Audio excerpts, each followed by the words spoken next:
سورہ الکہف کے پہلے 2 فتنے ہم ڈسکس کر چکے ہیں، لیکن اب جو 2 فتنے ہیں وہ ہماری سوچ اور پرسنالٹی کو ٹیسٹ کرتے ہیں۔ تیسرا فتنہ ہے فتنہ آف نالج، یعنی علم کا فتنہ۔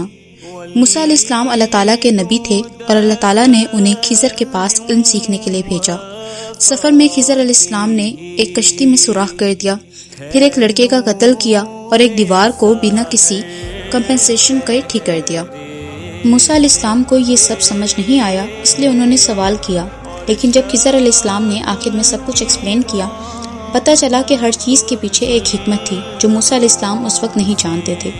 کشتی میں سوراخ اس لیے کیا گیا تھا کہ ایک ظالم بادشاہ ہر ٹھیک کشتی زبردستی چھین رہا تھا۔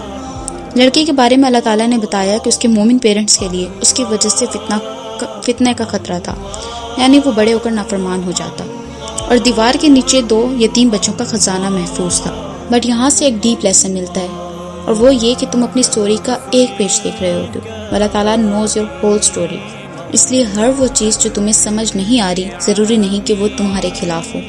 اور چوتھا بڑا فتنہ ہے دا فتنہ آف پاور، مطلب طاقت کا فتنہ۔ ذوالقرنین کو اللہ تعالیٰ نے زمین میں اتھارٹی اور بہت سے ریسورسز دیے تھے، لیکن پاور ملنے کے بعد انہوں نے لوگوں پر ظلم نہیں کیا تھا، انہوں نے ان کی مدد کی اور یاجوج ماجوج کے شر سے بچنے کے لیے ایک بیریئر بنایا۔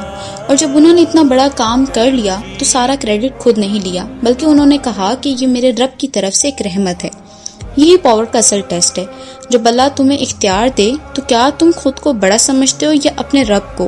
کیونکہ علم ہو، مال ہو، ایمان ہو یا پاور، ہر بلیسنگ ایک ٹیسٹ بھی ہو سکتی ہے۔ اور سورہ الکہف ہمیں یاد دلاتی ہے فتنہ ہمیشہ تکلیف کی شکل میں نہیں آتا ہے، کبھی کبھی وہ تمہاری سب سے بڑی بلیسنگ کی شکل میں بھی آتا ہے۔